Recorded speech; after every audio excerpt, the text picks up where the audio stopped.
जिसको हम विभूतिपात कहते हैं, इस प्रोसेस के मिड वे में आपको बहुत ढेर सारी सिद्धियाँ मिलेंगी। जैसे कि आपने ये लेविटेशन की बात की, माइंड रीडिंग की बात की। ये यूनिवर्स का अल्टीमेट क्रिएटर कौन है? जो फंडामेंटल रियलिटी है, जिस तरह की हम सोच रहे थे वैसी नहीं है। मैं जो हूँ वो हर एक चीज़ में हूँ और हर एक चीज़ मुझ में है। यही उपनिषद में बोला गया कि यस्तु सर्वाणि भूतानि आत्मनेव अनुपश्यति। इस फिजिकल रियलिटी को माया कहा गया है, इल्यूजन कहा गया है, क्योंकि यहाँ पर अहंकार भाव बहुत ज़्यादा है। मैं आपको अलग देख रहा हूँ, बट अगर हम अपने आप को फुल्ली ब्रेक कर ले क्वांटम लेवल पे, आपका होना जो है वो मेरे एग्जिस्टेंस के लिए बहुत इंपॉर्टेंट है। विराट कोहली हुए या रोहित शर्मा हुए, इतने सालों से उनको जीत नहीं मिल रही थी, लेकिन व्हेन दे फाइनली वॉन, उन्होंने क्या बोला कि ऐसा लग रहा था हमसे ईश्वर करवा रहा। कोई ऐसा मुझे जिंदा व्यक्ति नहीं मिला जिसने बोला हो कि दुख नहीं है।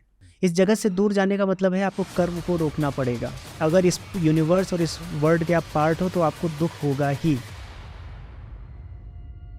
विशाल ब्रो, कैसे हो? मैं बहुत अच्छा हूँ और आपसे मिलकर बहुत अच्छा लग रहा है। Thank you. Whatever we have talked हाँ, ever since we have met, मुझे बहुत अच्छा लगा आपसे मिलके। बिल्कुल नहीं, सेम। जिस टॉपिक से मैं शुरुआत करना चाहूँगा जी, वो है ये यूनिवर्स की एग्जिस्टेंस के बाद। ये यूनिवर्स का अल्टीमेट क्रिएटर कौन है? एक्चुअली अगर आप क्रिएटर की बात करेंगे देन सम बायसेस आते हैं। अगर आप रिलीजियस थेरीज में जाएंगे या फिर सिविलाइजेशनल थॉट प्रोसेस में जाएंगे तो बहुत ढेर सारे आप थॉट प्रोसेस हैं इसमें। इसलिए आज तक किसी के पास फाइनल आंसर तो नहीं है, बट क्लोज आंसर्स हो सकते हैं। कुछ कुछ आंसर्स हैं जो क्लोज हो सकते हैं, जो हमारी अंडरस्टैंडिंग डेवलप हुई है ह्यूमन काइंड की। तो उसमें क्या है कि जैसे कि कुछ आंसर्स ऐसे हैं कि कोई ह्यूमन बीइंग होगा। हाँ, तो human being is a very बहुत ही सेल्फ सेंट्रिक एक व्यू पॉइंट है कि जहाँ से आप सोच रहे हो कि वी आर ह्यूमंस, तो कोई ईश्वर या कोई गॉड होगा, वो ह्यूमन होगा। सो एक ये है क्रिएटर। क्रिएटर का कॉन्सेप्ट ऐसे आता है कि जब हम क्रिएशन देखते हैं और हम अपने अराउंड चीज़ों को देखते हैं कि कॉज एंड इफेक्ट हर चीज़ में है, तब हम सोचते हैं कि इसका क्या कॉज रहा होगा, इसका क्या कॉज रहा होगा। वो एक चेन बनती जाती है, फिर उसका क्या कॉज रहा होगा। अल्टीमेटली उस कॉज तक हम नहीं पहुँचे हैं, बट हमें एक इंटरनल एक बिलीफ है कि वो कॉज कुछ ना कुछ होगा। अब इसमें भी ईश्वर के कई कई अलग अलग तरह के रूप हैं कि एक ईश्वर ऐसा है जो सीधे इस वर्ल्ड पे अपना एक कंट्रोल रखता है या नहीं रखता है। जैसे कि आप एक फिलॉसफी है वेदांत में, आप अचिंत्य भेदा भेद। तो अचिंत्य भेदा भेद में ये माना जाता है कि जो ईश्वर है उसके पास ये शक्ति है कि अगर उसको मन नहीं है इस यूनिवर्स में अपना कुछ करने का, तो उसकी एक शक्ति है जो इस यूनिवर्स को रन कर सकती है। ऑटोमेटेड है पूरा सिस्टम।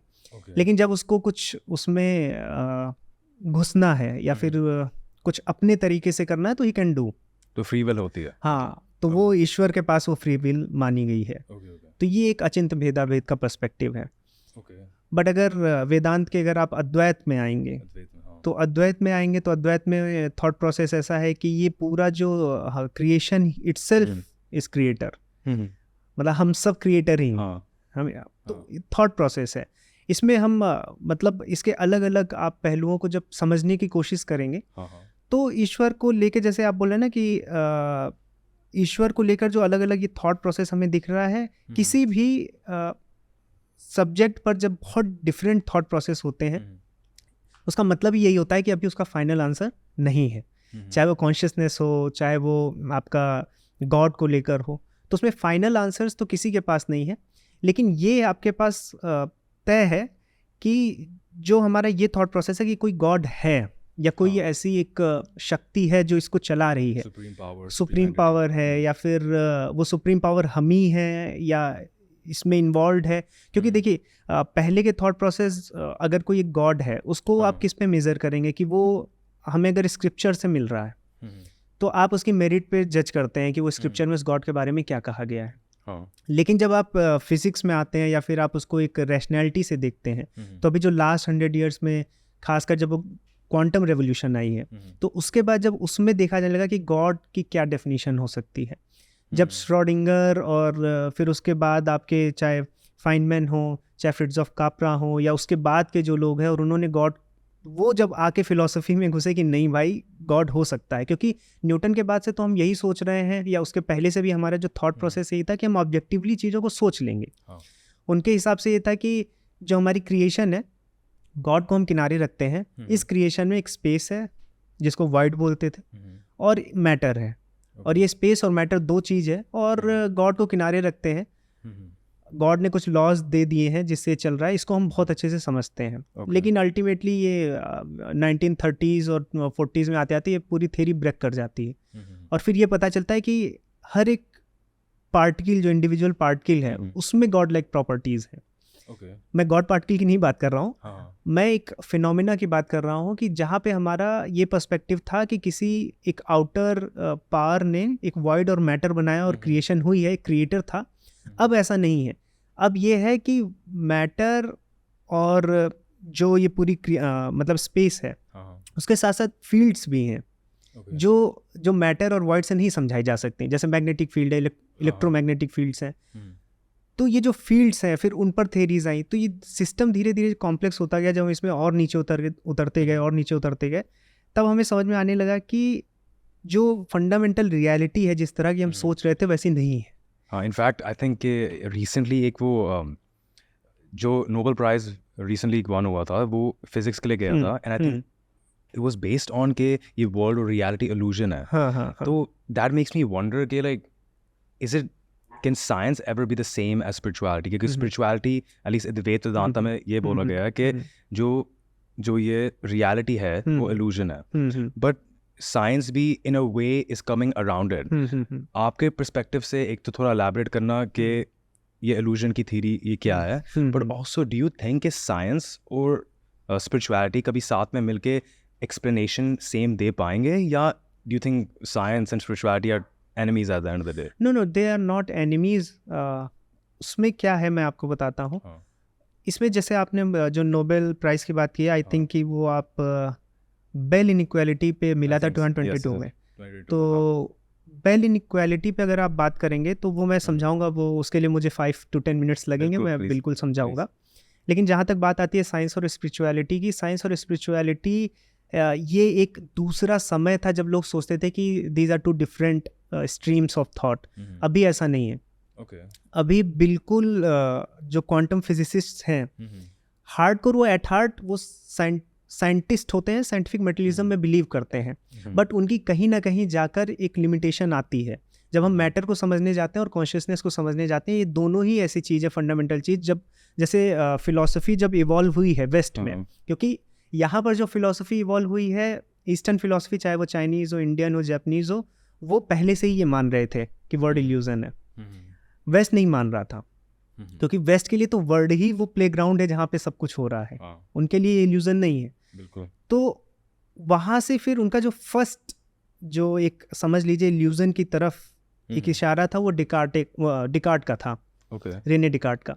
तो रेने डिकार्ट ने जब ये बोला कि हमारा जो माइंड है ये नॉन फिजिकल हो सकता है, फर्स्ट थिंग जो उन्होंने बोली कि माइंड हमारा नॉन फिजिकल हो सकता है, वहाँ से उनके दिमाग में आया कि अच्छा कुछ नॉन फिजिकल चीज़ें भी हो सकती हैं।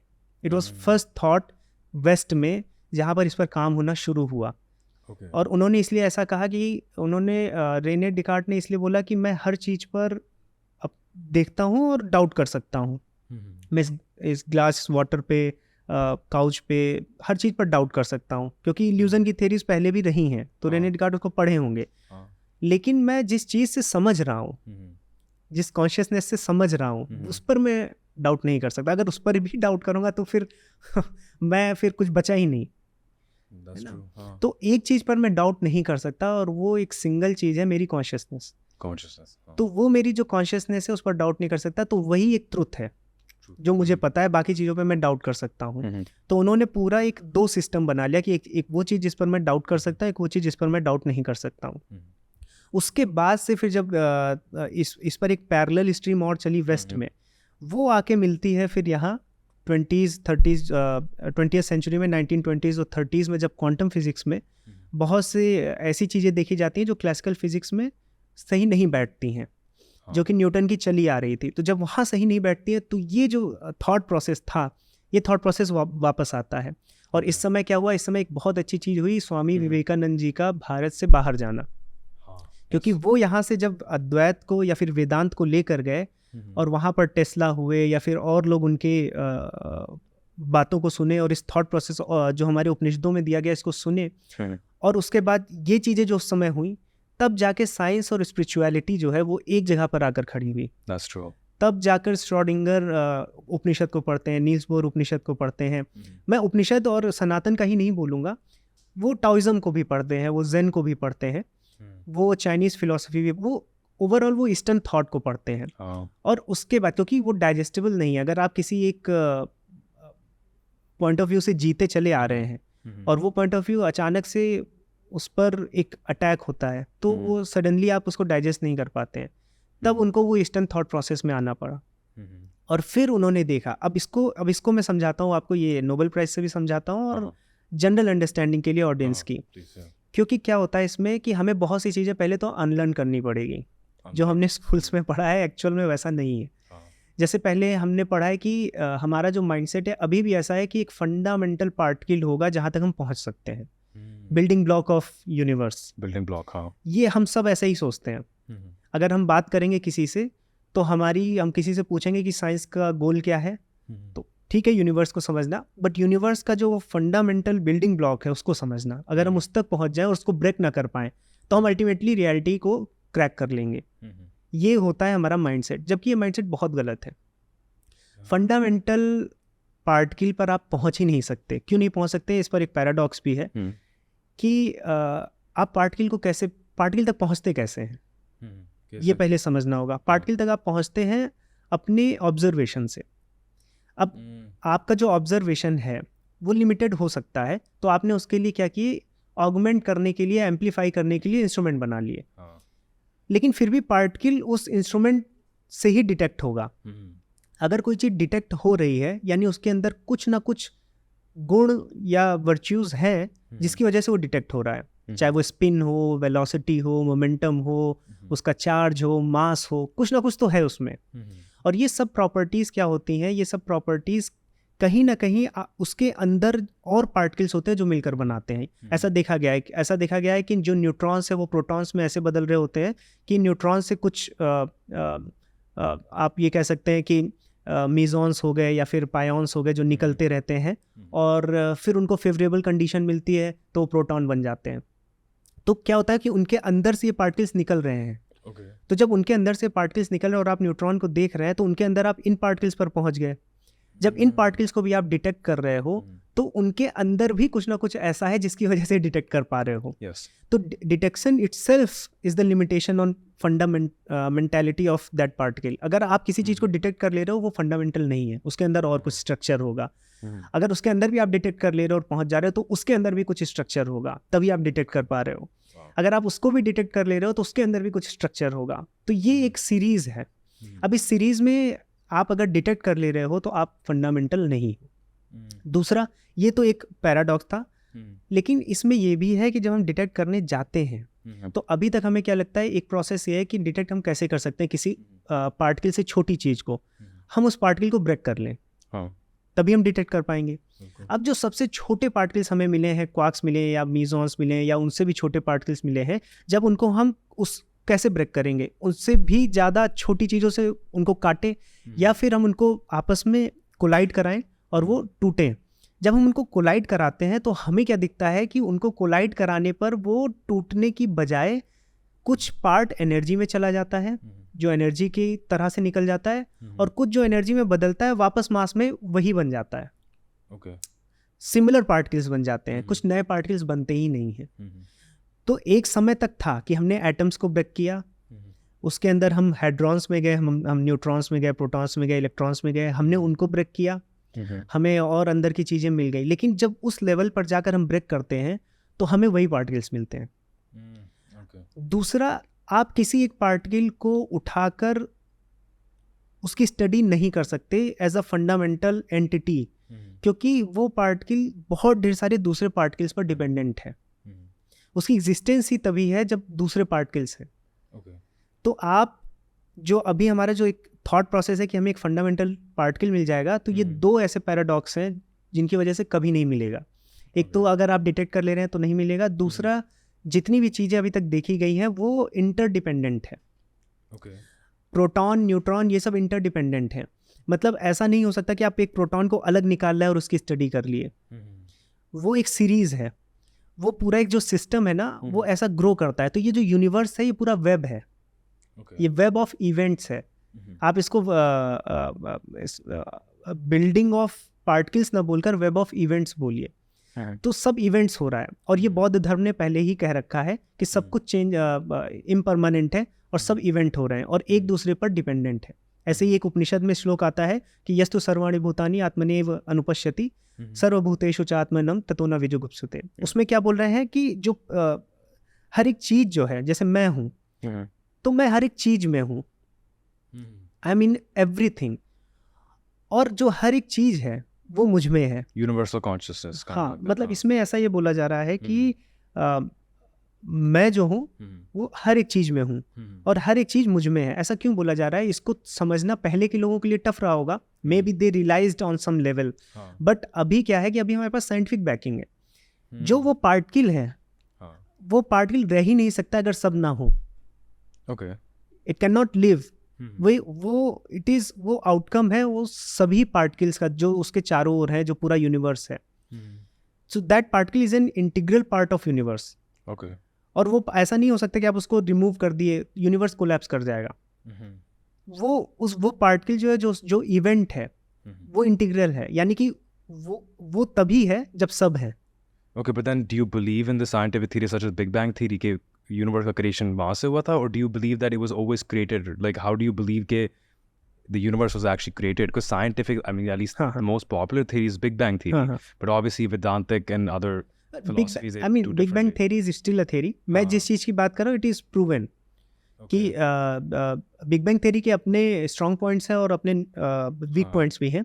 वो इट्स थ्योरी, अभी भी थ्योरी ही है। लेकिन जो मैं बात कर रहा हूँ कि जो सबसे फंडामेंटल जो क्वांटम लेवल पे चीज़ें हो रही है वो पार्टिकल्स नहीं है, because they show duality sometimes, है ना। वो बहुत सी ऐसी चीज़ इनडिटर्मिनिस्टिक चीज़ें करते हैं, तो हम ये नहीं कह सकते कि वो पार्टिकल है। वो एक पैटर्न है जो बहुत ढेर सारे पैटर्न पर डिपेंडेंट है। तो यानी कि उसका होना बहुत ढेर सारे लोगों पर निर्भर है, और दूसरे भी उस पर निर्भर है। यही उपनिषद में बोला गया कि यस्तु सर्वाणि भूतानि आत्मनेव अनुपश्यति। यही बौद्ध धर्म में बोला जाता है कि all in one and one in all.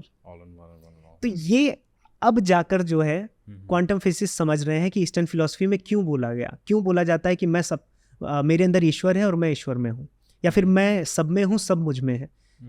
ये साइंटिफिक जो हमारा जब हम और अंदर गए, जब हम क्वांटम लेवल पर गए और जब हमें समझ में आया कि कोई फंडामेंटल पार्टिकल नहीं है वहाँ पर सब इवेंट्स हैं, पैटर्न्स हैं जो एक दूसरे पर इंटरडिपेंडेंट हैं।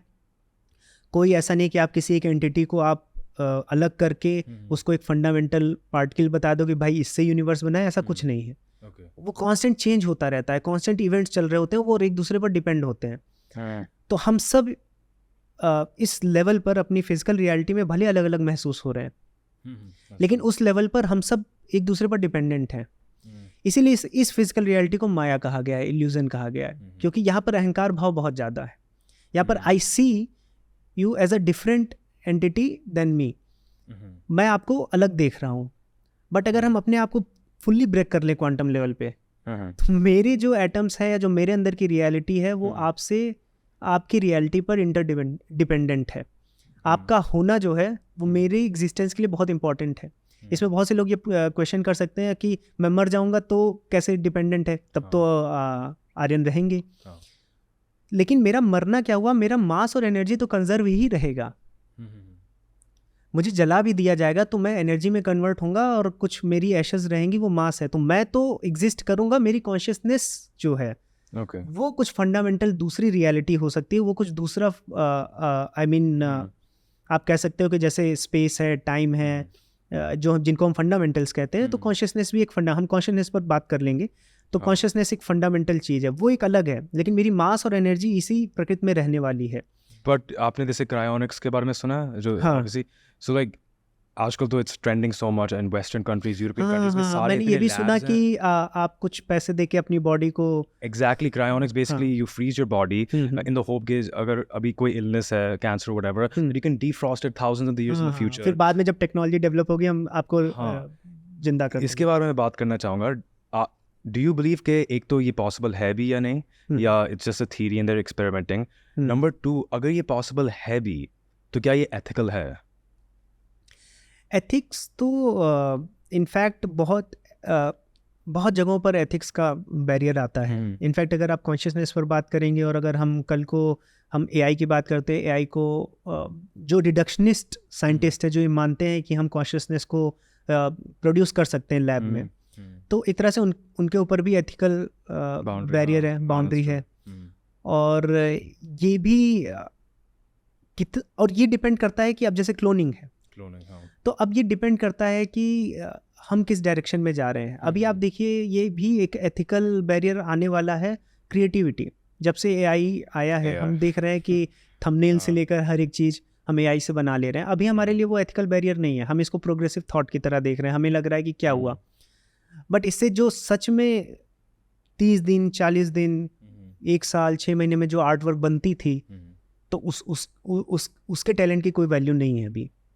बट अभी हमारे लिए वो एक एथिकल बैरियर नहीं है। आपको लगता है क्या एआई कभी कॉन्शियस बन सकता है ना? नहीं, बट मेरे हिसाब से कभी नहीं, मतलब मैं नहीं मानता हूँ। साइंटिफिक पर्सपेक्टिव से या स्पिरिचुअल पर्सपेक्टिव से? मैं दोनों ही पर्सपेक्टिव से अगर सोचता हूँ तो मुझे ऐसा लगता है कि कॉन्शियसनेस हम नहीं बना पाएंगे। ओके। कॉन्शियसनेस, जैसे कॉन्शियसनेस को पहले हम समझते हैं थोड़ा। कॉन्शियसनेस बहुत से लोग ऐसा सोचते हैं कि बिहेवियर है जो आप कर रहे हो, चाहे वो हाथ ऐसे करना हुआ, नॉड करना हुआ, या फिर बात करना हुआ, लोग इसको सोचते हैं कॉन्शियसनेस ये है। बट कॉन्शियसनेस ये नहीं है। कॉन्शियसनेस ये है कि आर्यन होना कैसा लगता है, how it is like to be Vishal Chaurasia, ये कॉन्शियसनेस है। अब मैं ये क्यों बोल रहा हूँ, क्योंकि क्या होता है कि जैसे हम कितना भी कॉम्प्लेक्स रोबोट बना लें, हम वैसे 10-15 और बना सकते हैं। सबके सब्जेक्टिव एक्सपीरियंस क्या अलग होंगे, ये हमें सोचना है। तो हमेशा कॉन्शियसनेस ये नहीं है। कभी कभी लोग बोलते हैं कि कॉन्शियसनेस को हम ब्रेन बेस्ड थ्योरी से समझ लेंगे, ब्रेन में ही कॉन्शियसनेस इमर्ज होता है। लेकिन हम क्या कर रहे हैं, हम बिहेवियर को समझ रहे हैं।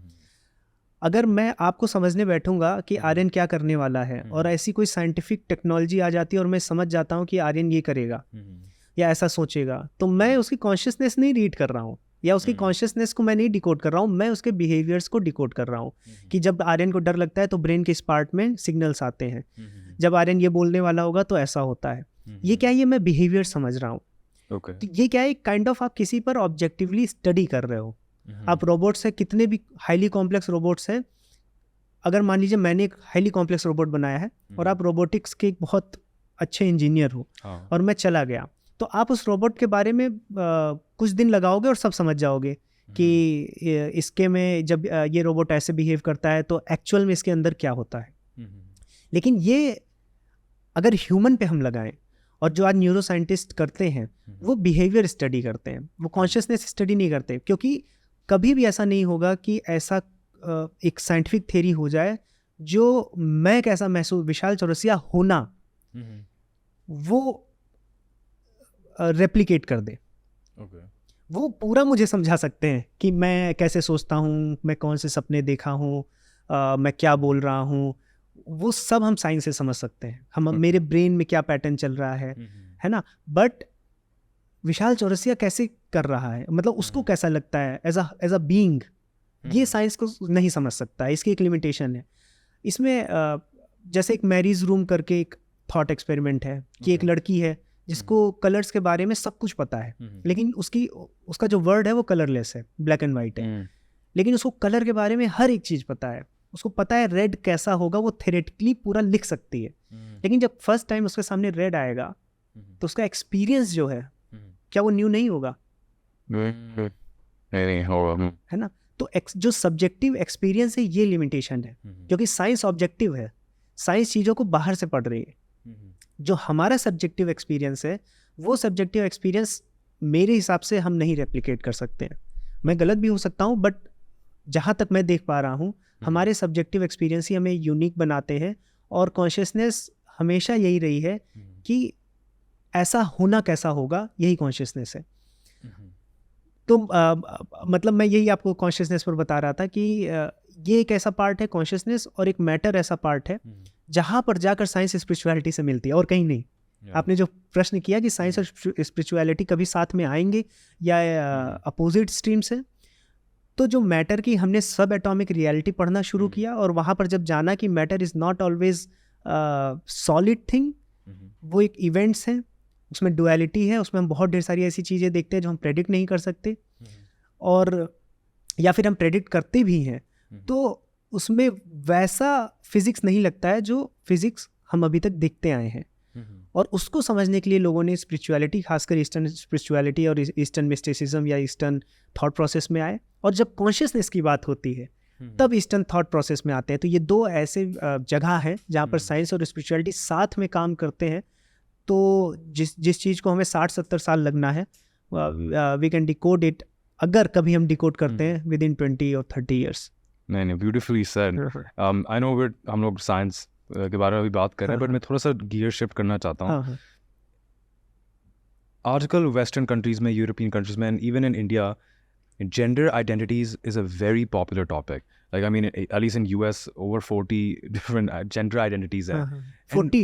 Over 40. I mean, like, it's like, it's not just like they're taking it seriously from a personal side, but scientific side भी वो बोल रहे हैं कि no, gender identity is not कि जब मैं पैदा होता हूँ कि मैं मेल और फीमेल हूँ, it's not related to parts. They say कि no, it's related to कि how I feel within myself, and that's the start, male or female, and then उसके ऊपर if you feel like a dog, like there's like it's there's no limit to it. हाँ मैंने सुना था कि yeah, तो उसके बारे में हम लोग के स्क्रिप्चर्स के बारे में क्या लिखा है? Because I know कि because there's lots of videos on the internet. मैंने एक वीडियो भी देखी थी where it talks about Hindu scriptures saying कि no, there are some scriptures that state कि men and female Shakti can be one, men and women can be one. So like, as long as you're I mean limited to male and female, तो some part of female is also present in male. और in fact science में भी ऐसे बहुत से hormones हैं जो females के हैं, जो मेल्स में, और मेल्स के हैं फीमेल्स में। तो as long as you are sticking to those part, तो उसमें यह है कि हमको माना ही ऐसा गया। इनफैक्ट टॉइज्म अगर आप जाओगे तो टॉइज्म में एक यिन होता है, एक यांग होता है, और yin and yang is in everything, केवल ह्यूमन बॉडी की बात नहीं हो रही है। तो हमारे ह्यूमन एक्सपीरियंस में भी ये दो है ही, जिसको हम अर्धनारीश्वर कहते हैं सनातन धर्म में, कि एक फीमेल एनर्जी और एक mail energy.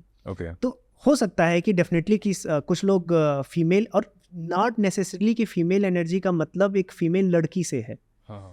It is also defined कि फीमेल एनर्जी क्या है, मेल एनर्जी क्या है। हो सकता है कि जो एग्रेशन है या फिर जो हमारी पावर सेंट्रिक वर्च्यूज़ हैं उनको मेल एनर्जी बोला गया हो, और जो हमारी क्रिएटिव फोर्सेस हैं, जैसे कि एक फीमेल जन्म देती है, तो हमारी जो क्रिएटिविटी है या फिर हमारी जो इंट्यूशन है उसको हमने मेल से डिनोट किया, और फीमेल से डिनोट किया हो। तो नॉट नेसेसरली कि ये सेक्सेस हैं, ये ऐसा है। तो इसमें क्या, ये फिलोसफिकली देखा जाता है कि जो हमारी एग्जिस्टेंस है, और ख़ासकर हम ह्यूमंस जो हैं, इसमें ये फ्लो ऑफ जो एनर्जी है ये दो तरह की हो सकती है। लेकिन जैसे आप ये बात कर रहे हैं कि मैं एक बिल्ली से आइडेंटिफाई करता हूँ, मैं एक बस से आइडेंटिफाई करता हूँ, दिस इज़ मेरे लिए तो ये मैंने ना ऐसा किसी स्क्रिप्चर में पढ़ा है, और मेरे लिए बहुत न्यू है। तो आपके हिसाब से सनातन धर्म, वैदिक स्क्रिप्चर्स में ऐसा कुछ नहीं लिखा हुआ जो प्रूफ या बैकअप कर पाए कि gender identity and are limitless? ऐसा नहीं हो सकता कि it's dependent on how you feel, ऐसा कुछ नहीं होता। नहीं, ऐसा नहीं होता है, लेकिन हाँ ये है कि जो हमारे चारों ओर लोग हैं, या फिर प्राणी हैं या जीव हैं, उनके लिए एक संवेदना वो है। ऐसा नहीं कि मैं बिल्ली के लिए संवेदना रखूं तो मैं बिल्ली ही हूँ। मेरा तो एक सेल्फ है ही ना। सनातन धर्म में ये भी है कि आप रीइंकार्नेट हो सकते हो बिल्ली में, लेकिन आप जब आप ह्यूमन हो तो ह्यूमन में आप कैसे अपने आप को बिल्ली से आइडेंटिफाई कर सकते हो? तो ये ऐसा मैंने नहीं पढ़ा है, और अगर ऐसा है तो मुझे इसमें और पढ़ना पड़ेगा। रीज़न मैंने बात करी थी बिकॉज बहुत सारे हम लोग के जो व्यूअर्स हैं वो सिर्फ इंडिया में बेस्ड नहीं है, वेस्ट में भी बेस्ड हैं, एंड वेस्ट में तो it's like a very very big topic, it's not just कि like some people have expressed this social तो मीडिया मतलब ये किड मतलब टीनेज लेवल पे स्कूल्स में भी है? अब तो एजुकेशन में ट्रांसफ़र हो गया। बेसिकली एजुकेशन में वो कार्टून्स और बुक्स पढ़ाते हैं कि today I am feeling like a man, so it's a man speaking. Hey guys, so today I feel like a man, so I'm gonna say I'm a man. Also my pronouns are zer and zir.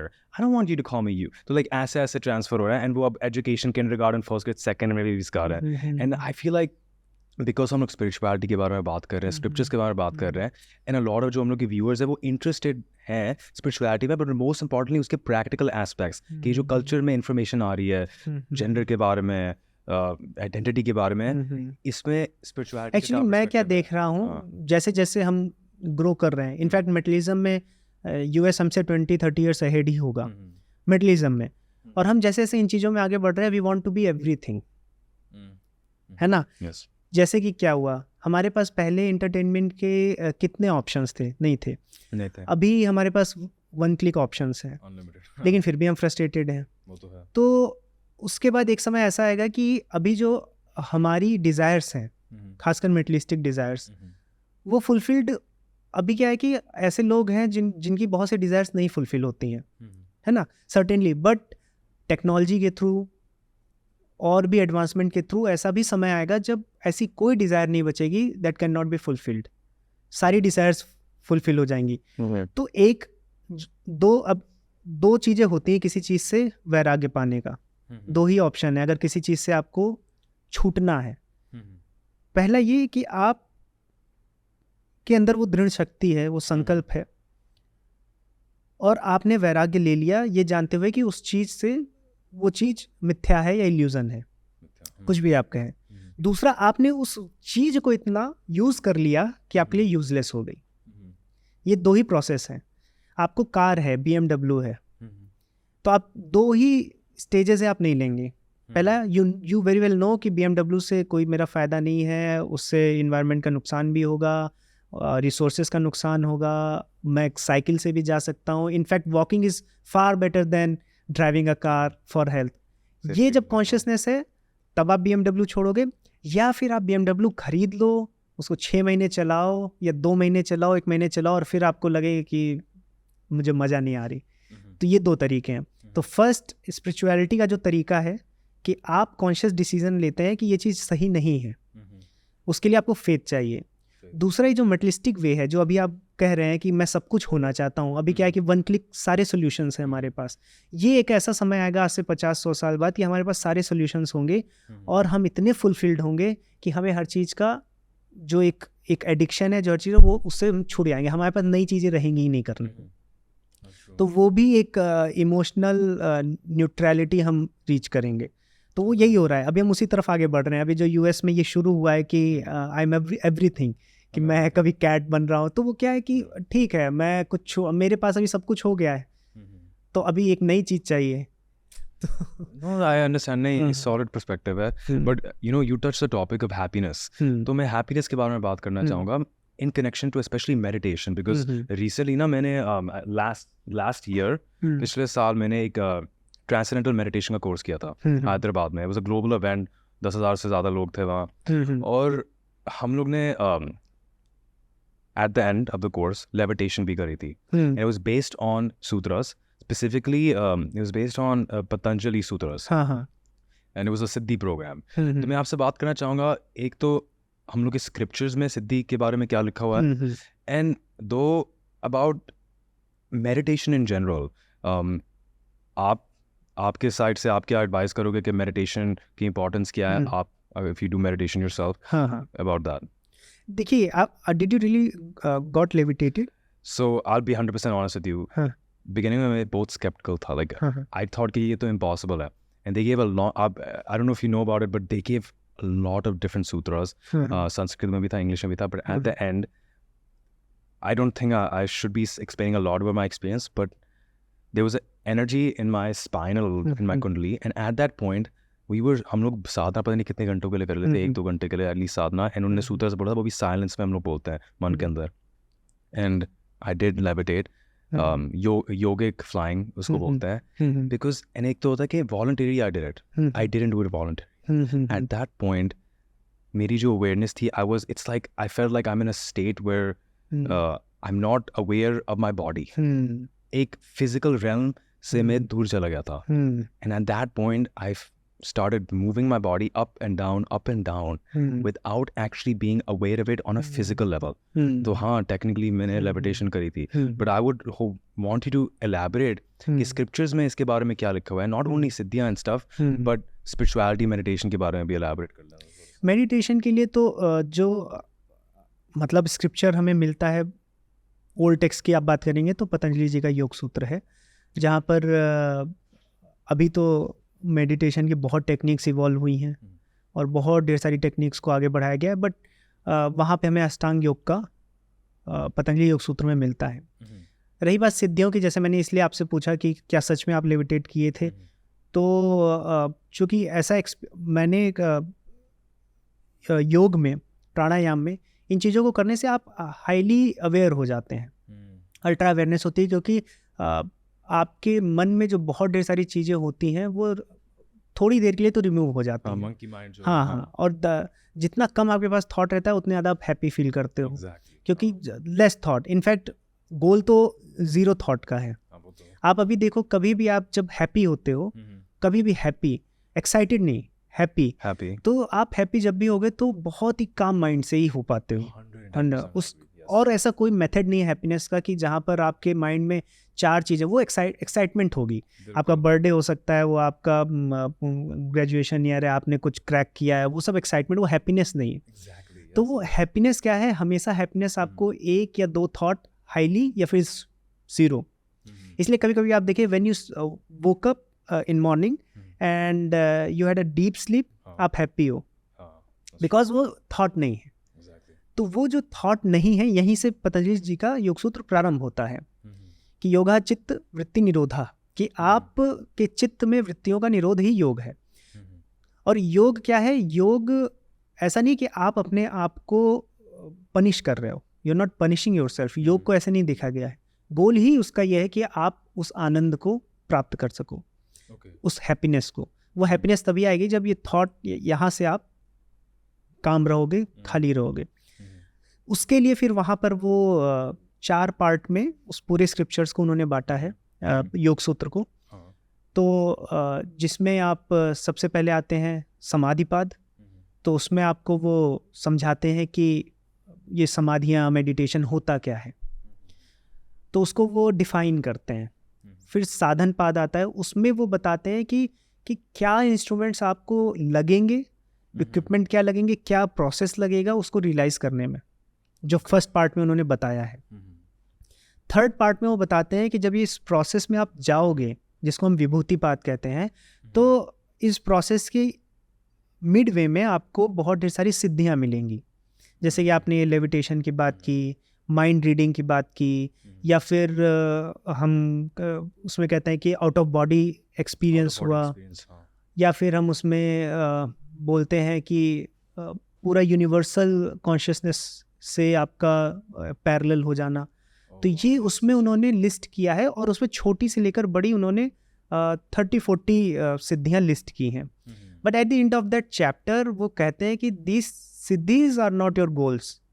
Mean ये तुम्हारे goal नहीं है, it is ultimately going to bring you down from moksha, जो कैवल्य है. जो चौथा उनका चैप्टर है कैवल्य, उस कैवल्य में वो बात करते हैं कि कैसे आपको इसको भी छोड़ना है.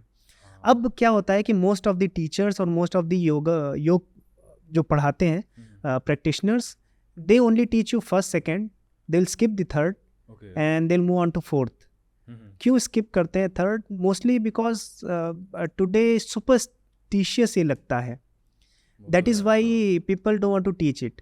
अब क्या है कि you are believing someone on someone's work, you are teaching first second and fourth, but you are not teaching third. I mean it shows कि आप पूरी तरह से उन पर बिलीव नहीं कर रहे हो. इट मीन्स कि आप, और वो उसमें ऐसा नहीं है कि जस्ट ही इज़ स्टेटिंग, वो उसमें प्रॉपर रीज़न भी दे रहे हैं. उसके पहले उन्होंने संयम सिखाया है कि व्हाट इज़ संयम, धारणा, ध्यान, समाधि. उन्होंने बोला है कि any object you want to master, आपको उस पर धारणा करना है, ध्यान करना है और समाधि करना है। धारणा मतलब आपको ऑब्जेक्ट आइडेंटिफाई करना है और उस पर मेडिटेशन स्टार्ट करना है। ध्यान मीन्स उसकी टाइमिंग को ग्रो करना है। आई मीन कि अगर मैं इस ग्लास पर मेडिटेट करने लगूं तो इस ग्लास पर मेडिटेशन मैंने फोकस किया, बट मेरे फोकस और अभ्यास से ऐसा होने लगे, प्रैक्टिस से, कि मैं 1 घंटे इस पर फोकस कर पाऊँ, 2 घंटे कर पाऊँ, धीरे धीरे इसको बढ़ा पाऊँ। देन व्हाट हैपेंस, जो थर्ड स्टेज है उस पर वो बताते हैं कि किसी भी ऑब्जेक्ट का 3 चीज़ें होती हैं। उस ऑब्जेक्ट का शब्द, अर्थ और ज्ञान, ये 3 चीज़ें होती हैं। जैसे कि मान लीजिए मैंने बोला ये ग्लास है, हाँ, तो ये इसका साउंड है ग्लास, बट चूंकि हम बचपन से सुनते आ रहे हैं कि this is glass, that is why we have associated this object with this sound glass. तो glass is the word. Now it also has artha and gyan. ज्ञान क्या है कि this is used for drinking water, या फिर और जो इसके यूज़ हो सकते हैं, यूज़ के सिनारियोज, तो ये उसका ज्ञान है। और इसका अर्थ जो है, जो मैंने बताया कि आपने एसोसिएट किया है ऑब्जेक्ट से, तो वो बोलते हैं जो थर्ड स्टेज होती है संयम की, उसमें ज्ञान और शब्द वो नहीं रहता। मतलब यू डोंट रिमेंबर कि what it is called, you don't remember कि what it is used for, but you only remember what it is. ये होती है संयम, samadhi stage. And at that moment there comes a ritambhara prajna. Ritambhara prajna means कि there are 2 kind of knowledges, one is relative, one is absolute. तो everything that we are perceiving here is relative, और हर चीज़ relative है, एक relative sense में ही है। जैसे कि अगर मुझे ये छूने पर ठंडा लगता है, दैट मीन्स कि मेरा जो बॉडी टेम्परेचर है इससे हायर था, तभी मेरी हीट इसके अंदर गई है तो ये ठंडा लग रहा है। बट आपका बॉडी टेम्परेचर इससे कम होता तो आपको हॉट लगता। तो इस everything is relative. In fact I mean इस वर्ड में, इस फिजिकल रियलिटी में जो हो रहा है सब रिलेटिव है। तो this is relative knowledge, this is the goal of science, this is not the goal of spirituality. Spirituality का गोल है एब्सोल्यूट नॉलेज, जिसको हम ऋतंभरा प्रज्ञा कहते हैं। So when you reach the third stage, that relative knowledge of this glass, it fades away. You know the absolute knowledge. So when you know the absolute knowledge, तो इस glass से related जितनी भी चीज़ें या इसका जो संपूर्ण ज्ञान है वो आपको हो जाता है। आप इसको बहुत ये सुपरस्टिशियस लगता है, लेकिन इसको आप ऐसे सोचिए कि Einstein he always believed in thinking about stuff, thought experiments. He never went to lab or something. He always did thought experiments. He did. I mean, to justify his thought experiment, he did experiments. But उनका क्या था कि वो thought पे ज़्यादा ध्यान देते थे. You must have heard about Ramanujan. He used to think. तो ये जो थॉट प्रोसेस है, जो संयम है, ये डेफिनेटली वर्क करता है. आपकी कितनी भी बड़ी से बड़ी प्रॉब्लम हो, कितनी सी बड़ी रिडल हो, पजल हो, when you sit with it and you give total focus, the knowledge emerges within yourself. ये कहीं बाहर नहीं है. It is not somewhere out there. You need to go there and you need to, uncover. ये आपके अंदर ही है knowledge. So that Yoga Sutra says कि सारी knowledge आपके अंदर है. उसका स्टेप है अष्टांग योग का, यम, नियम, आसन, प्राणायाम, प्रत्याहार, धारणा, ध्यान, समाधि. तो धारणा, ध्यान, समाधि आपका फाइनल स्टेज है. ये प्योर मतलब ये एक लॉजिकल वे में पुट किया गया है. इट इज़ नॉट लाइक कि one day Patanjali sat and decided कि okay today I will do all the superstition and ये उन्होंने. और आपको ऐसा ही भगवान बुद्ध के मार्ग में जो अष्टांगिक मार्ग है, it is a reflection of अष्टांग योग. तो उधर भी parallel it has worked for people, तभी दूसरों ने उसको उठाया, मतलब सच माना है. तो उन्होंने पहले कहा कि यम, नियम, मतलब सबसे पहले तो आपको जितना थॉट प्रोसेस है आपका कम करना है खुद से. जब आप बहुत बड़े कोर्स में स्टैनफोर्ड, हार्वर्ड में जा रहे हो, तो पहले आप यहाँ स्कूलिंग और यहाँ पे अच्छे कॉलेजेस में पढ़े तो हो, आप डायरेक्ट तो नहीं जा सकते हो। तो यम, नियम, प्राणायाम, asana, pranayama, pratyahara, these are the first steps जो आपको करने खुद से, इसके लिए आपको गुरु की जरूरत नहीं है। Yama is basically to restrain yourself from all the bad things, passively, actively नहीं। मतलब आप कुछ नहीं करोगे तो अच्छा है। कुछ नहीं करने का मतलब यह है कि हम चोरी नहीं कर, अब चोरी करने के लिए आपको एक्टिवली कुछ नहीं करना है, चोरी नहीं करनी है, आपको वो करना है, चोरी नहीं करनी है। तो यम पैसिव एक्टिविटीज़ है जो आप खुद से छोड़ दीजिए, क्योंकि आप चोरी करेंगे तो उसका थॉट रहेगा कि पकड़ा जाऊंगा, जो मैंने चुराया है वो कितने दिन चलेगा, कल क्या चुराऊं, आज छोटा चुराया, आज मैंने क्या गलती की है। So these are the constant, इसको वृत्तियाँ बोलते हैं। तो ये वृत्तियाँ को ही निरोध करना है। तो पहले आप अपने बिहेवियर को ही सुधार लो कि ये कम हो जाए। तो यम। नियम कि आप और भी ऐसी चीज़ें एक्टिवली करो। यम क्या था, पैसिव एक्टिविटीज़ थी, नियम थी आप एक्टिवली करो जो आपको और कंसंट्रेशन में आपको मदद करे, आपके मेडिटेशन में मदद करे। तो उसमें जैसे हो गया कि आप ऐसे पुस्तकों को पढ़ो जो आपको, आपके फेथ को या आपको और तैयार करते हैं। थोड़ा सा ईश्वर का नाम लो, क्योंकि क्या है कि डायरेक्टली इफ समबडी सेइंग कि आप शून्य पर मेडिटेट करो, it is not possible. But if I am saying कि आप गणेश जी पर मेडिटेट करो, so at least for a minute और to you can think about Ganesh भगवान। I agree, but at the same time do you think कि जैसे ये तो बहुत पॉपुलर टॉपिक है कि religion versus spirituality, lot of spiritual leaders and influencers वो बोल रहे हैं कि ओन एक रिलीजन इज लाइक किंडरगार्टन, वो अर्ली स्टेज में काम कर सकता है बट एंड में इसे समथिंग लाइक अद्वैत वेदांता ही आपको अल्टीमेट ट्रूथ के पास लेके जाएगा। आप इसमें एग्री करते हो या आपको लगता है both routes will and up getting? Religion and spirituality में डिफरेंस समझना पड़ेगा, because religion is often times ridiculed and spirituality को लगता है कि जो स्पिरिचुअल पर्सन है, पीपल आर सेइंग कि I am spiritual, I am not religious. तो वो ये सब मुझे नहीं पसंद है। बट रिलीजन क्या है मैं बताता हूँ। रिलीजन की एक स्ट्रक्चर्ड फॉर्म है जो कि फिलॉसफी से इमर्ज होता है।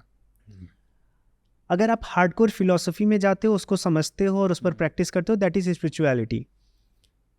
हार्डकोर फिलॉसफी समझना, उसमें भी स्पिरिचुअलिटी कुछ रिलीजन का पार्ट हो सकता है, क्योंकि वो गलत स्पिरिचुअलिटी हो सकती है जस्ट बिकॉज कि समबडी इज सेइंग और आप वो कर रहे हो। बट वो फिलॉसफी अगर आपको पता है और आप उसको प्रैक्टिस कर रहे हो, दैट इज स्पिरिचुअलिटी। और अगर वो प्रैक्टिस पता है और उससे एक पूरा स्ट्रक्चर तैयार किया गया है सो दैट कि मासेस को फ़ायदा हो सके, वो रिलीजन है। ठीक है, तो उसमें ये होता है। और उसमें क्या है, रिलीजन में करप्शन आ सकता है बिकॉज एक स्ट्रक्चर है, किसी ने बनाया है, उसको लोग आगे बढ़ा रहे हैं। फिर उसमें कुछ क्योंकि जो बेसिक हार्डकोर फिलॉसफी है वो लोगों को समझ में नहीं आ रही है, तो उसको समझाने के लिए और भी प्रोसेसेस और भी कल्चरल वैल्यूज़ को इनकलकेट किया गया है। तो उससे क्या होता है, वहाँ पर करप्शन आ सकता है। बट जो वो हार्डकोर फिलॉसफी जानता है वो अपने आप से झूठ नहीं बोल सकता, तो उसके करप्शन की चांसेस कम है। इसीलिए स्पिरिचुअलिटी अगर आप उसमें डायरेक्ट जा सकते हो, that is the good way कि आप डायरेक्ट स्पिरिचुअल पाथ पे जाओ। लेकिन सब कोई क्वांटम फिजिक्स या सब कोई डायरेक्ट तो नहीं समझ सकता है। तो दैट इज़ वाई वो एक स्ट्रक्चर्ड वे में उस चीज़ का टेक्नोलॉजी आपको दे दी जाती है। अगर आपसे क्या है कि आपको इंस्टाग्राम दे दिया गया है, but you don't need to understand कि इंस्टाग्राम बिल्ड कैसे होता है, है ना। बट अगर आपको और ज्ञान चाहिए और उसके अंदर जाना है, तो then you will try to understand कि इंस्टाग्राम कैसे काम करता है। तो रिलीजन क्या है कि उसका फ्रूटफुल एक वे है जो आपको थोड़ा सा उसको टच करने देता है स्पिरिचुअलिटी को, क्योंकि उसमें बहुत सी ऐसी प्रैक्टिसेस हैं जो आपको उस गोल की तरफ आगे बढ़ा रही हैं। लेकिन at the end of the day you also have to remove that religion. ये अष्टावक्र गीता का भी मतलब जितने भी हमारे स्क्रिप्चर्स हैं, इन द एंड आपको वो व्हीकल छोड़ना है जिससे आप आए थे। This is the example. आप कार से यहाँ आए, मैं टैक्सी से यहाँ आया, but taxi was not my goal, my goal was to reach here.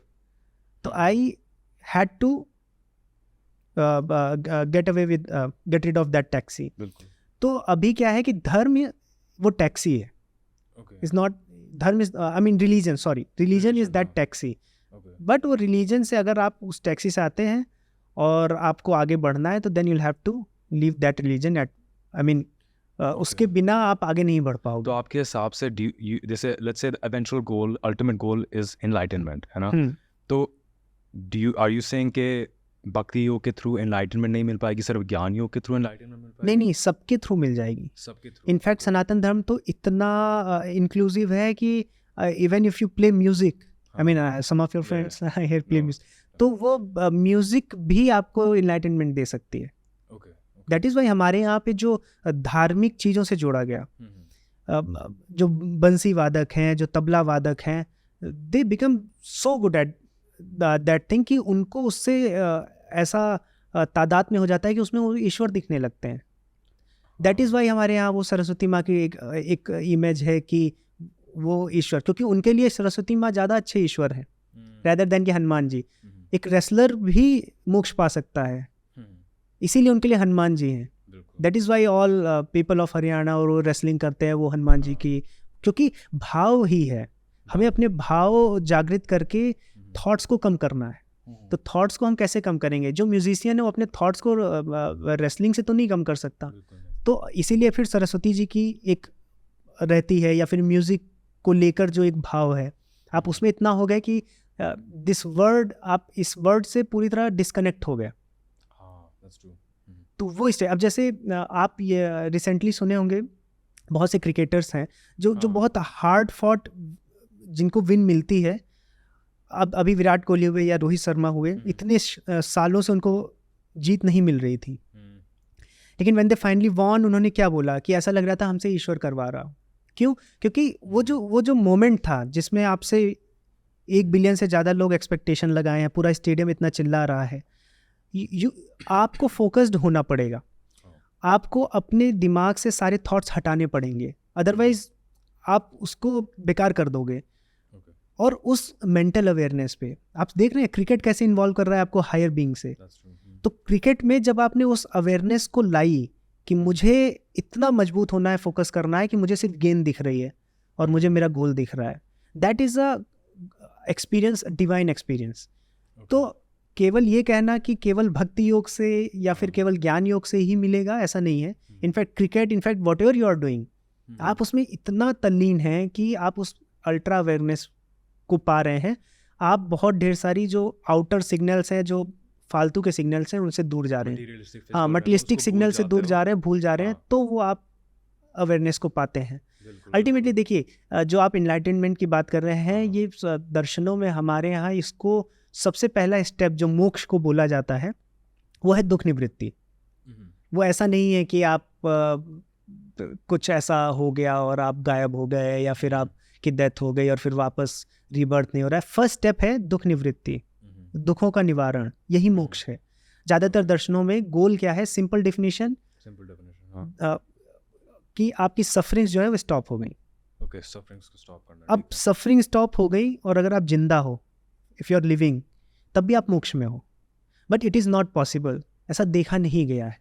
इसीलिए भगवान बुद्ध ने अपने 4 आर्य सत्य में पहला ही बोला कि सर्वम दुखम, कि दुख है ही।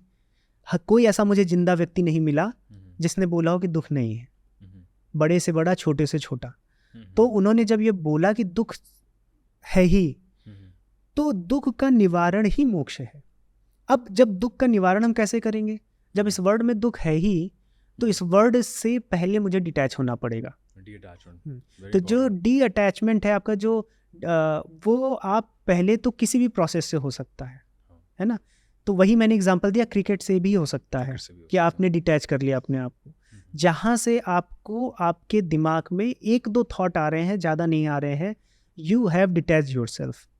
और इतना डिटैच कर लिया कि अब आपको फर्क नहीं पड़ता है चीज़ों का, तब भी आप मोक्ष में है। नाउ ये लेकिन बहुत टफ है। अब इसमें मोक्ष का जो पूरा कॉन्सेप्ट आ जाता है फिर मृत्यु पर, क्योंकि या तो मोक्ष की एक जगह और बात होती है, वो होती है डीप स्लीप, जिसको हम तुरीय अवस्था कहते हैं। तो ये 2 ऐसी जगहें हैं जहाँ पर आप वो नियर डिवाइन एक्सपीरियंस करते हैं। एक तो डेथ पे ऐसा बोला, डेथ का कभी कॉन्सेप्ट हम देखेंगे।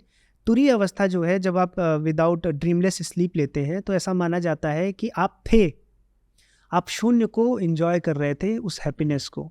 आई mean that is closest you can go to that divine experience. तो इसको भी हम मोक्ष बोल सकते हैं। तो पहले तो मोक्ष के स्तर हैं।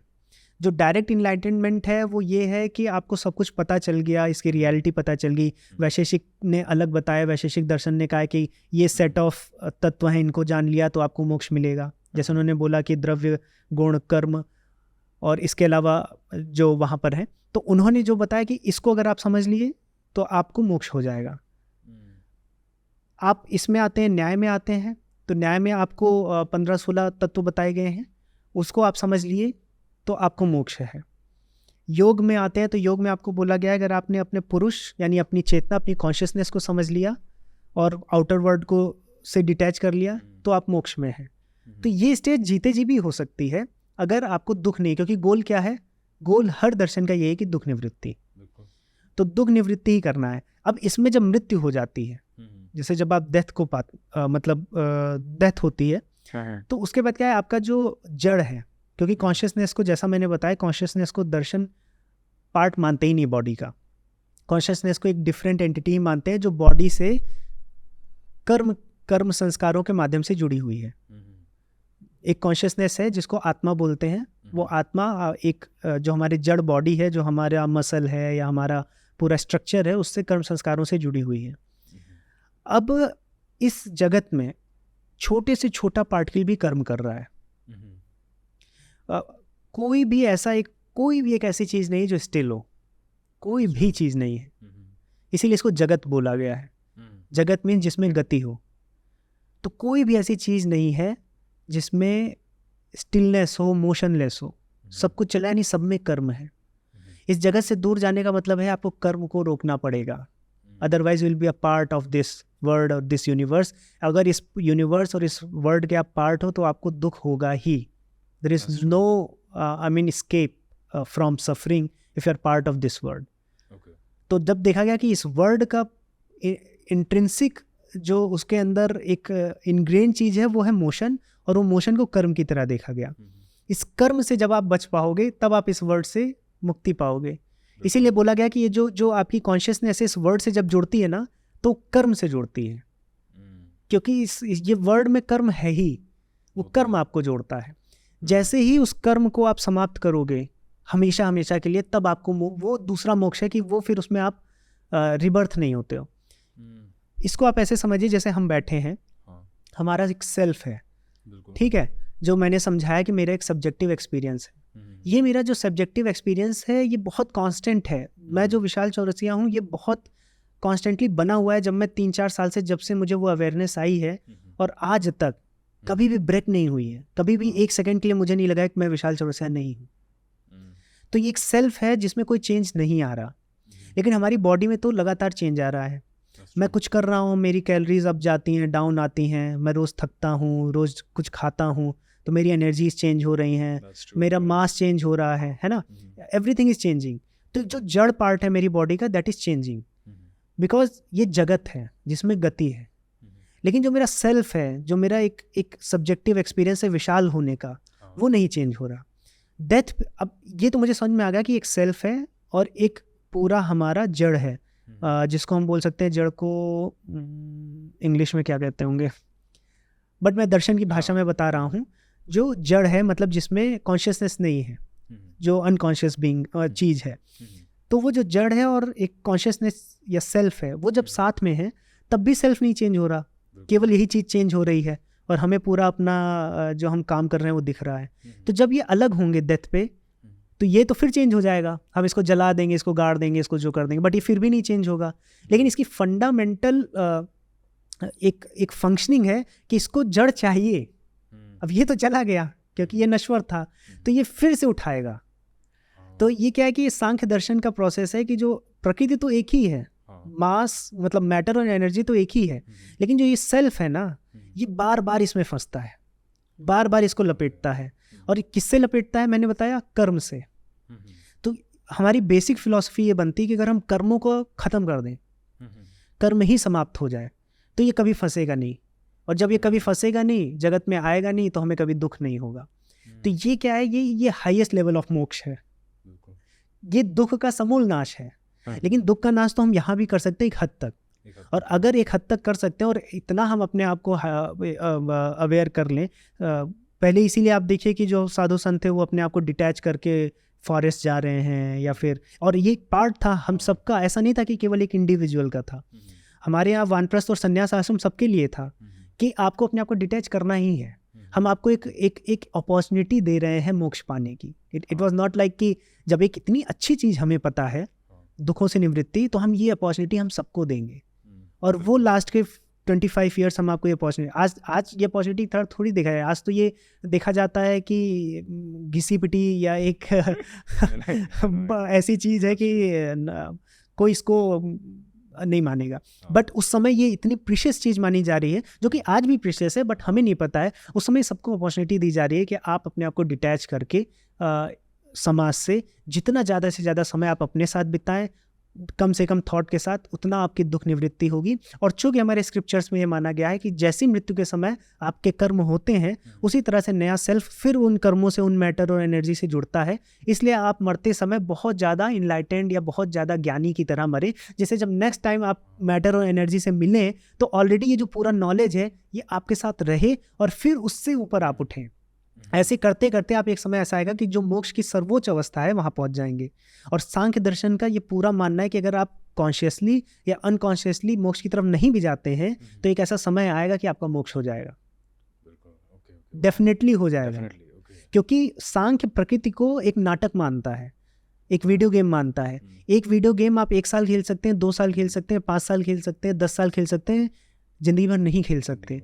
तो ये जो सेल्फ है ना, ये जो मैटर एनर्जी को पकड़ रहा है, जो इसको मज़ा आ रही है, वो मज़ा कितनी दिन करेगा। तो सांख्य की फिलॉसफी क्लियर है कि अगर आप नहीं भी मोक्ष की तरफ बढ़ पा रहे हो तो अल्टीमेटली ये मज़ा ख़त्म होगा और ये अल्टीमेटली ये मोक्ष होगा पुरुष का। तो ये है। और वेदांत में जैसे माना जाता है कि हमें कॉन्शियसली मतलब डिसीजंस ऐसे लेने चाहिए जो हमें मोक्ष के लिए फेवरेबल बनाए। बट सांख्य का अपना ये है कि आप करो जितना डिटैच कर सकते हो। योग में सांख्य और योग साथ चलते हैं, लेकिन अल्टीमेटली अगर आप नहीं भी करोगे तो every being is evolving for better. जो हम एवोल्यूशन देख रहे हैं ना कि हम छोटे लेस कॉम्प्लेक्स चीज़ों से आज हायर कॉम्प्लेक्स बीइंग बन गए हैं, तो सांख्य का भी यही मानना है कि हमारी कॉन्शियसनेस हायर जा ही रही है और वो एक समय वो गॉड कॉन्शियसनेस से मिल जाएगी। तो ये सांख्य का एक व्यू पॉइंट है। Beautifully said bro. I really hope कि जो भी व्यूअर्स अभी ये वीडियो देख रहे हैं वो, आई एम श्योर कि मुझे तो बहुत टॉपिक्स के ऊपर जो आपने सारा एक्सप्लेन करा, I mean it's very, I relate to a lot of it personally, and I think जो भी व्यूअर्स हैं वो भी या तो इसे लर्न करेंगे या अपने लाइफ में खुद ही अप्लाई कर पाएंगे। So thank you so much bro, it was great to have you, great conversation, we can go on for so many hours but regardless, loved it bro. Thank you again for having me here. And it was a nice talk.